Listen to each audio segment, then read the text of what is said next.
Hey, so today we're joined by Keaton Kish, who's a local cinematographer and one of my good friends. He worked on a short film called The Soldier's Rest, and it just won Best Drama at the Flagler Film Festival. And he was a cinematographer for that. It was directed by Jeff Rose, produced by Shane Willis, and starring Tom Glenn and Shane Willis. Now, Keaton and I have worked on a number of other projects together, and we kind of work in the local crew around town. But tonight we're going to be talking about A Soldier's Rest and everything that he went through when shooting it and stuff he learned and, stuff that knowledge that he can kind of impart to everybody else here. So, Keaton, how's it going? Good, how are you? Pretty good. So let's start off with A Soldier's Rest. And how did you get involved with the project? Um, well, Shane Willis, I knew him from a a project I did a couple years, or not a couple years, but like a few months before that, uh before he came up with the idea for it. Um and he contacted me. He originally wanted me to direct it for him, but I don't really I don't really like directing. It's just not my thing. I had a really bad experience, which was actually on it was actually the same short that I met Shane on that I was directing, which will never see the light of day because of that. But yeah, he wanted me to direct it. I told him no thanks. He's like, well, just take a just read the script and see. So I read it and I'm like, can I shoot it? And he's like, sure. I'm like, all right, cool. Then I'll shoot it. And that's kind of how that came to be. So when you were approaching it, talking about what kind of look you were going for, what in the script really like spoke to you about how you needed to go about shooting this?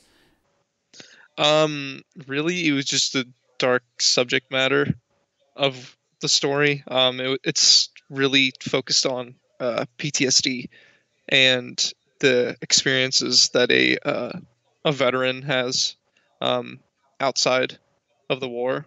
Um, and it just him dealing with PTSD. Because in the movie he deals with the death of his son. And I can't really talk too much about it because it's kind of a psychological thriller, and it kind of has some twists and turns in there that I don't want to spoil for anybody who might see it during a festival. But yeah, it was really just the dark subject matter of dealing with PTSD and mental illness. And I really looked towards Roger Deakins' work on Prisoners as a main inspiration because it's a very low key lighting, very contrasty lighting, very naturalistic, and I really wanted to play off of that, kind of playing off of his isolation and that sort of thing. So what you're saying is you're relegating yourself to the role of the cinematographer who gets nominated for a bunch of awards but doesn't win any. Pretty much, yeah. So what did you shoot this short film on? We used the Blackmagic Pocket cinema camera, and we shot it on Sigma Art Primes. Okay, now what kind of what are the pros and cons of working with the pocket cinema camera?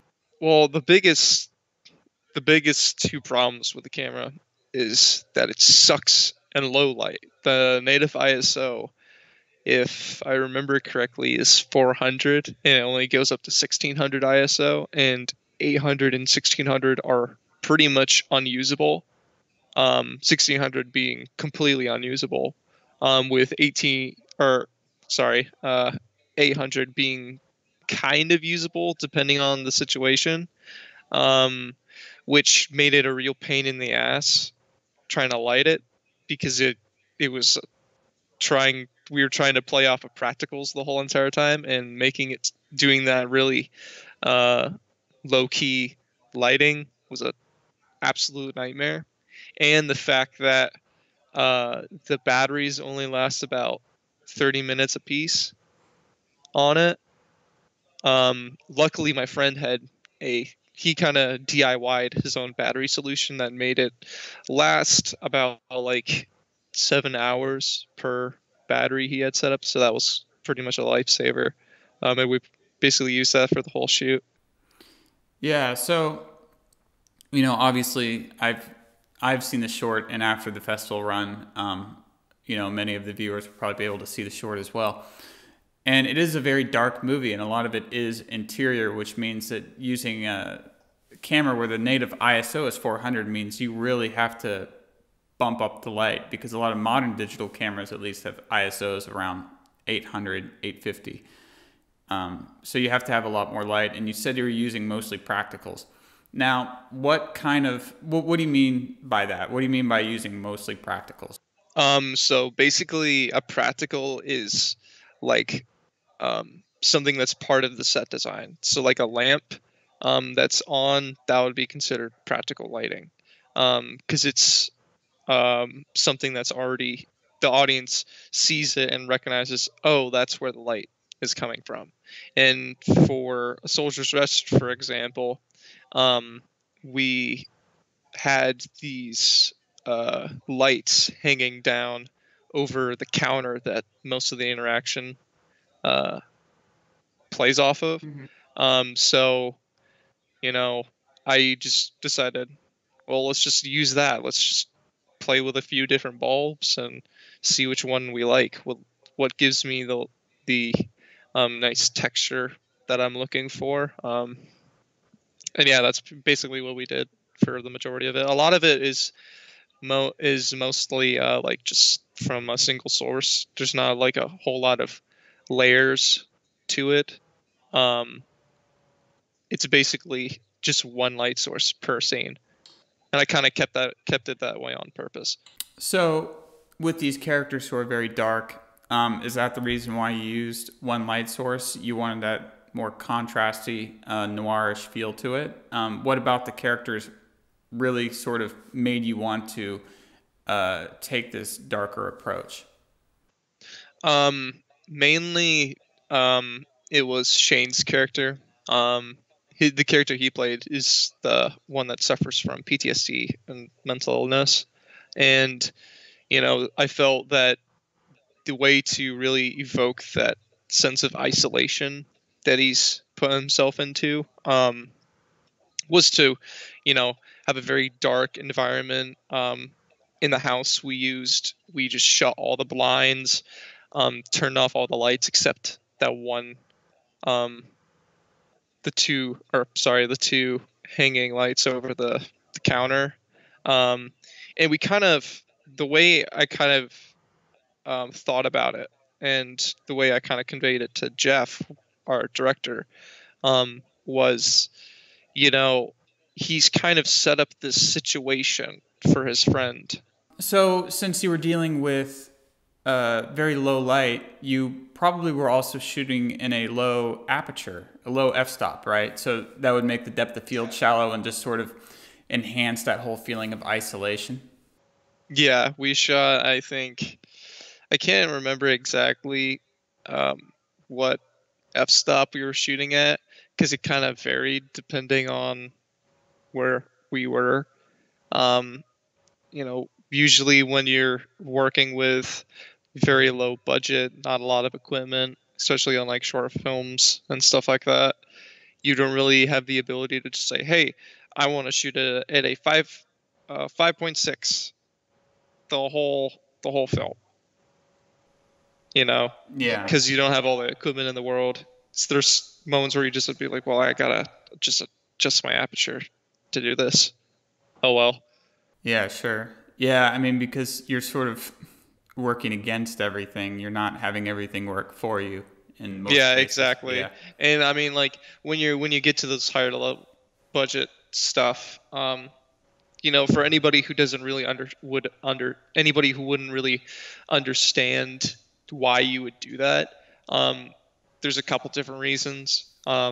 One, obviously, it controls how deep or shallow your depth of field is.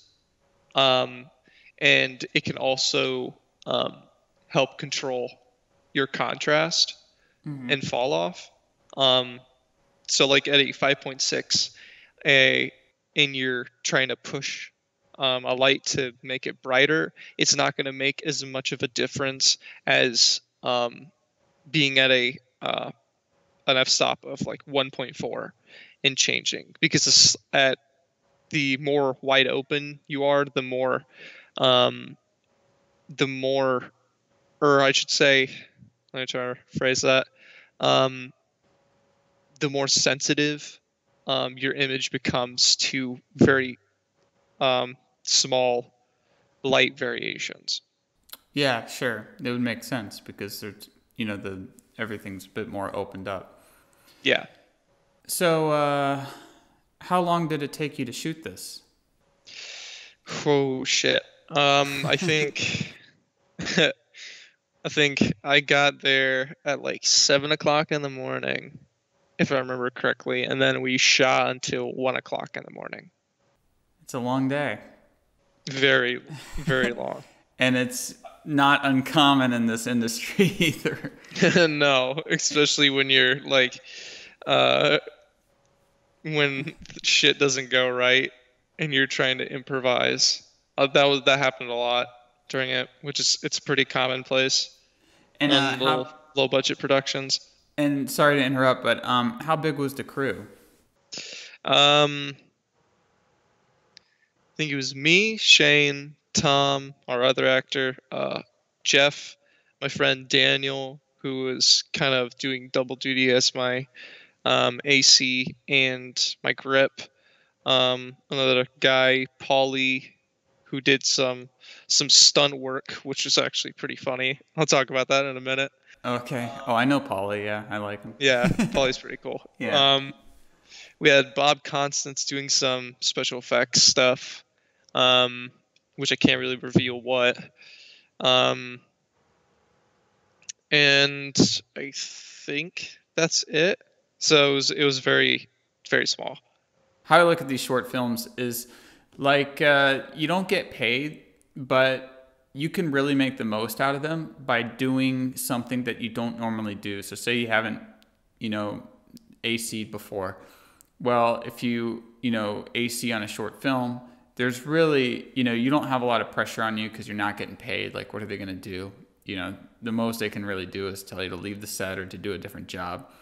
But it's really good training ground for different positions on set, and you can kind of get your feet wet, with something that you may be more interested in doing, like cinematography or script supervising.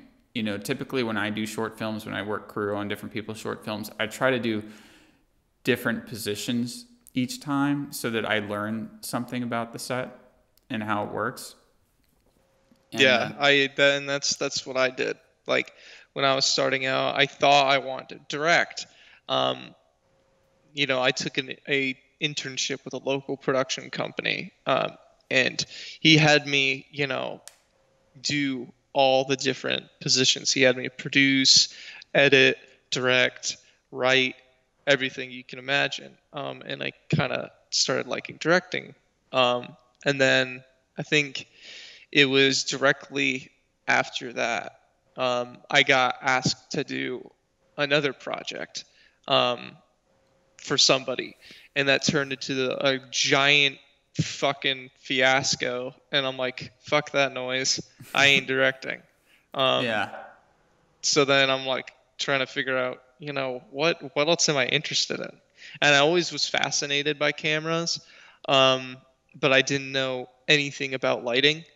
So eventually I said, you know what, I'm going to start looking into what goes into cinematography. Because, I originally just thought that, oh, I just point and shoot. And then when I started like really getting into lighting, I'm like, this shit's really cool. Because, I'm really interested in, philosophy and psychology, heavily into psychology. And I think it's really, really fascinating to be able to mess with people's emotions just by the way you shoot something and light something. Yeah, I and just color think that's something too. fascinating. I see people like, oh, well, you light this scene this way to evoke this emotion. But then I'll go and watch a movie and, well, that's interesting. They shot they lit this scene this way, but it evokes it like the same way you would a scene with a totally opposite emotional tone to it, but you don't have like, for example, they lit 1-to-1 on a face contrast ratio wise, Yeah, which is very which is flat, just for people who don't know. yeah, you see that a lot in comedy, right? Um, it was lit like that in a drama, a very emotional scene, you know, but it never gave off a comedy sort of vibe. So it's like, how does how did they make that different? Is it just the story? Is it just the actors? What goes into that? And what made them decide I'm just gonna leave it 1-to-1? I'm not gonna try to add any contrast to it to make it more moody. You know, I Yeah. think that's interesting, and that's something that I really want to learn. Yeah, and going against the rules. I mean, I forget who said it, but I was listening to a cinematographer. Oh, it was Ed Lockman, who was a cinematographer for Wonderstruck and Carol, and it was the Kodakri podcast. And one of the people on there asked him like what rules to go by, and he said, "Well, there really are no rules when it comes to this. There's obviously the technical stuff that you need to know." But a lot of these cinematographers are really shifting what we typically know as how you should light scenes and how you should frame scenes. And I'd imagine that maybe the thinking that went into shooting that particular scene with a 1-to-1 ratio was to allow for maybe just a better clarity of the face, so that the actor could, so you could kind of see everything that the actor was expressing, possibly. I don't know what scene you're talking about, though. So Well, I'm just thinking of like just bringing up an example. yeah, I don't know any like specific example off the top of my head, but I'm sure if you just watched a random movie, you would see something similar to what I'm talking about. yeah, yeah, for sure. And you see that in some indie movies too, indie dramedies where they do like maybe 1-to-2 or 1-to-1 ratios pretty frequently. I think that the Royal Tenenbaums has a lot of scenes where they have a 1-to-1 ratio during a dramatic moment. And I don't say it like to be like pretentious or anything. Like don't do the rules. You make your own rules. It's like Yeah. it's something that I'm generally like genuinely interested in, and like why did they choose to go that way when so many people tell me to do it this way? Is it just? I mean, what at what point does it become a creative choice and one that's like rooted in our subconscious? Yeah, and I think that there's a big difference between knowing the rules and breaking the rules, and then not knowing the rules and accidentally breaking the rules. There's a big difference in how you approach it. And if you know the rules, then you break them. You're going to be doing it for a specific purpose. But if you don't really know, if you don't know the rules to begin with, like it's probably just going to come across as amateurish. Yeah, I mean, definitely learn the rules, and then it's like we've had this conversation many times, but like for example, the 180 rule. People are always like, you have to have a 180 rule. Well, that's not always the case. You can break it and use it to serve your story.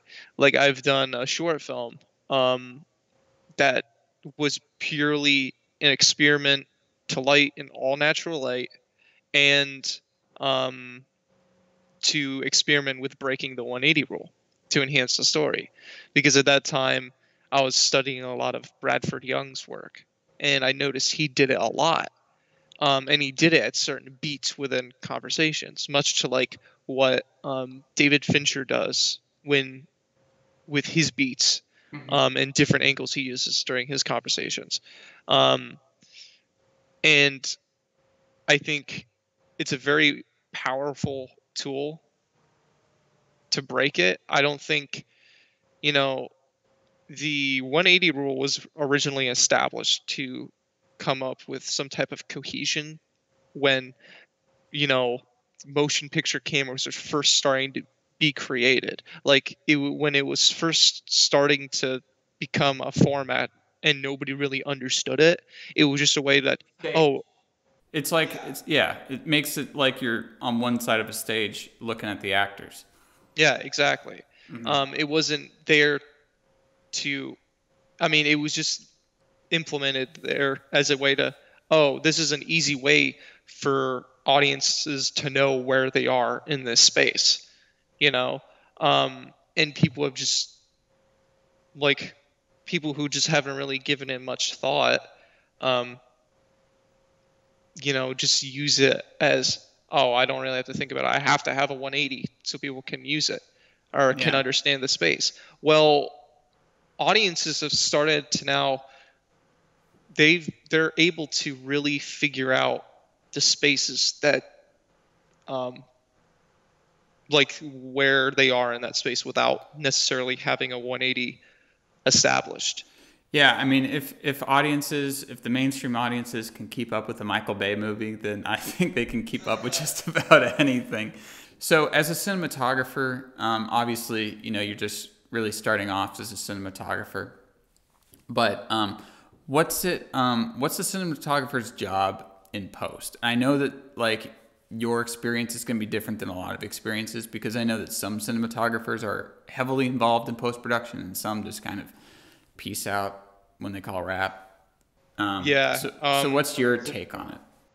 Well, I personally like to be really involved with the post production because I like seeing, what I shot, come together as a story. So I was very much involved with the post production. Yeah. I helped with editing. I went back and forth with Jeff trying to figure out the best way to go about solving problems. The way we shot this short was, we didn't have a what's the sheet called? Not a call sheet. A shot list. Shot list. Yeah. I was having a really bad brain fart there, but we didn't have a shot list. And Jeff, that's just the way he directs. He doesn't like to have something that he has to go by, which I totally get. Yeah, he's kind of taken the Kubrick approach, kind of feel out the scene. Exactly. Yeah. Because I mean, a lot of the stuff we discussed beforehand, we'd be like, all right, we're going to shoot it this way. We got on set and just saw how the scene was going with Tom and Shane, and we're like, we got to change this. This doesn't work. So we were constantly making changes on how we were going to shoot things. So getting into post, it kind of made it a little more difficult because we no longer had our original plan, Yeah. So there's a lot of issues that we need to fix. Some things that, in the heat of the moment, we didn't shoot just because we were in a time crunch, that we get in post and we're like, oh, well, we probably should have just shot it anyway, but we ended up not doing it. So how are we going to get around this issue? Yeah. Stuff like that. Yeah.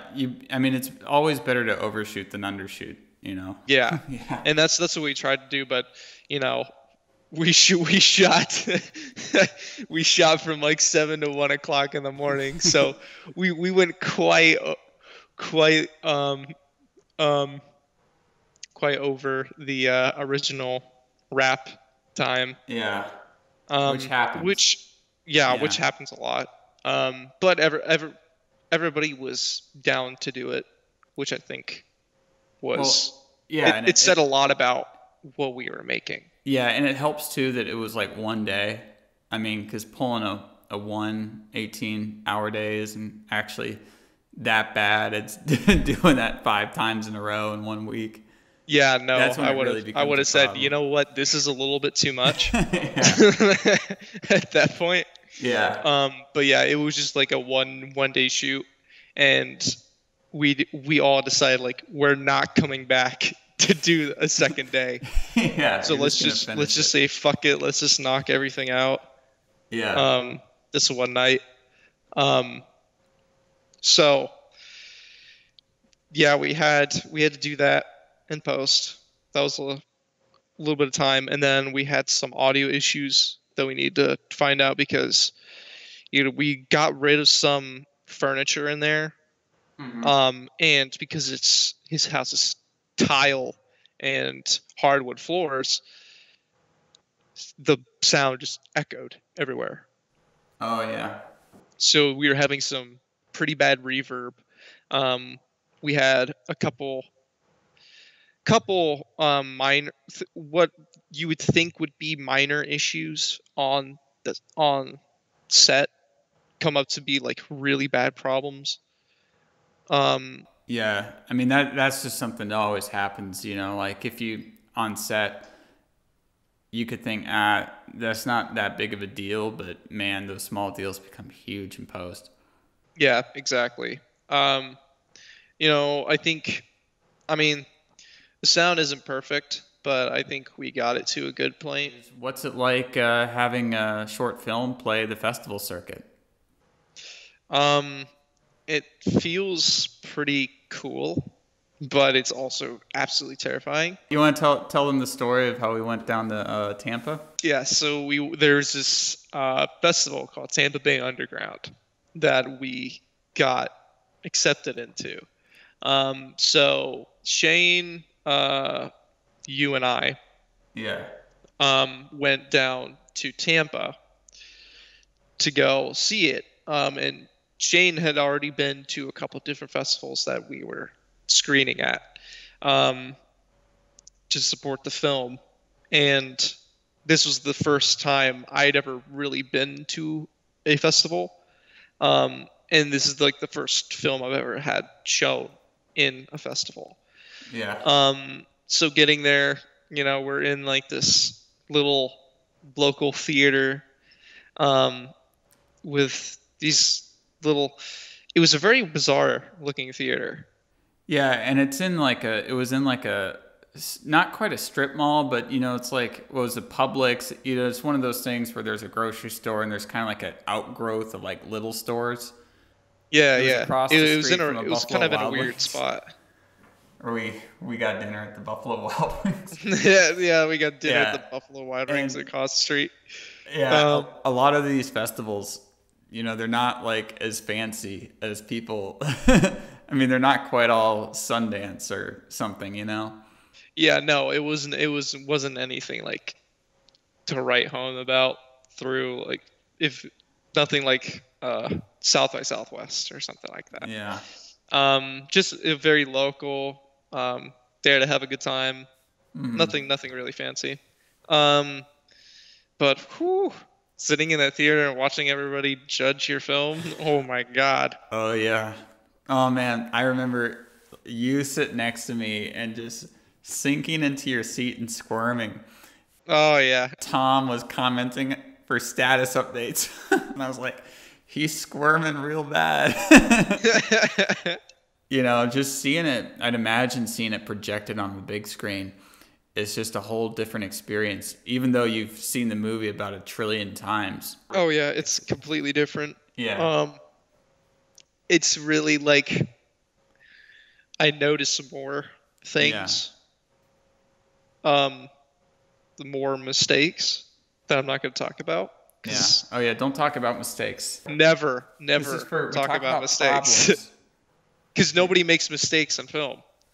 Yeah. Everything's done for a purpose. Yeah, everything is done for a purpose. I think Robert Rodriguez says something like that, like just say that your mistakes are artistic choices. He said something along those lines. Yeah, and then you become the next Martin Scorsese. Yeah, yeah, exactly. Are there any other projects that you want to talk about? I know that you and we shot a music video for Karis Waltman recently. Mm-hmm. We did that on 16 millimeter, and that was definitely a different experience than shooting digitally. Yeah, it was very interesting, but it was very very fun. I really want to do it again. Yeah. Shooting on 16 millimeters, really, really cool. And shooting it at night too, 500T, and we had to push the film one stop, and we didn't really know if we needed to push it or not. Like, I was asking them if they could do anything, like, so we would know, if we really needed to push it. And they were like, no, we can't do anything. We can't help you out. Or what we could only use to light this scene was a 1K tungsten light, because we didn't have enough power available to us to power a Yeah. second one. Well, We we were didn't have kind of out in the extension cables. woods. Yeah, I Yeah. mean, like just didn't have the extension cords for it, so we were like, all right, well, we just gotta figure it out with this one light. And to spread it out more, I put a shower curtain in front of it, about a foot out from it, a foot or two. I can't really remember which. Um, to spread out the light and diffuse it a bit so it wasn't so harsh. And that helped, light everybody for that scene. But our light meters were, We're I think, giving us a we bit were different. at a, We're at T2. I thought we were at like a 1.4 or Oh, less. I think we were at a 1. We might have been at a 1.4. Yeah, because we set our aperture to, what was it? 2.8. No, it wasn't 2.8. It was 2.2. That Right? lens goes to 2.2? Let me see. I got it right here. Oh no, it was T2.8, but it's f2.2. Oh, gotcha. Something like that, yeah. But yeah, so we were underexposed and we're like, oh shit, we don't really know how much detail we're going to get out of this because it's the first time we've used it. Yeah. And the film was rated at 500 ASA. So that's not really a whole lot. And, normal situation, you would have been like, oh, well, let's just add more light. Well, we didn't have that luxury. So we just had this 1K, and we could only get it so close to the talents because of the extension cord. So we're like, all right, well, let's just push it. Let's just ask him to overdevelop. And we also had the ISI. car headlights on too. Oh yeah, that too. Yeah. Which gave That gave some backlight that was really nice. yeah, they gave some nice backlight to the talents. And got some pretty cool shots in there. Yeah, I remember when the film came. I was working in Austin at the time, and the film came like on a Thursday, and it went to my sister's apartment in Waco. And I had an overnight shoot Friday, and I remember I got off at like 5 or 6 in the morning, Saturday morning, and I drove from Austin to Waco. It's about an hour and a half, just so that I could get to my sister's apartment and like immediately start watching the footage because I was so nervous. I was like, I gotta get there. I knew I wouldn't have been able to go to sleep at all because I'd just be thinking about how did this film turn out. And I got to my sister's apartment, and I remember I started looking at it, and I called you or I texted you, and I was like, it looks really good. That's the first thing I went to is all the stuff we shot at night, because that was the most important part of the video, I think. But, yeah, I mean, if we didn't have that, then we didn't have a video. Yeah, exactly. We had some pretty shots from before, but nothing else. So, Keaton, thanks for being the very first, the very first person to be on this particular series. So, Keaton, is there anything you want to shout out at the end? Any projects you got coming up? Anything that you might think is of interest to anyone who's listening? Just some a little bit of commercial work that's still being discussed at the moment. Follow me on Instagram, boy. Yeah, he's got a very good Instagram. You put a lot of the stuff that you shoot on your SLR with black and white 35 millimeter film on there, correct? Yeah, I use a Ricoh GR2 for some of like the more street photography sort of stuff. I shoot a lot of like portraitures and stuff like that. I use 35 millimeter black and white that I developed myself. I just started getting into it. I don't post too often in there, but Yeah. I'm looking to post some more. I might use that as like a New Year's resolution or something like that. Anyways, that's great. So that's great. Follow Keaton to keep up with what he's doing, and join us next time.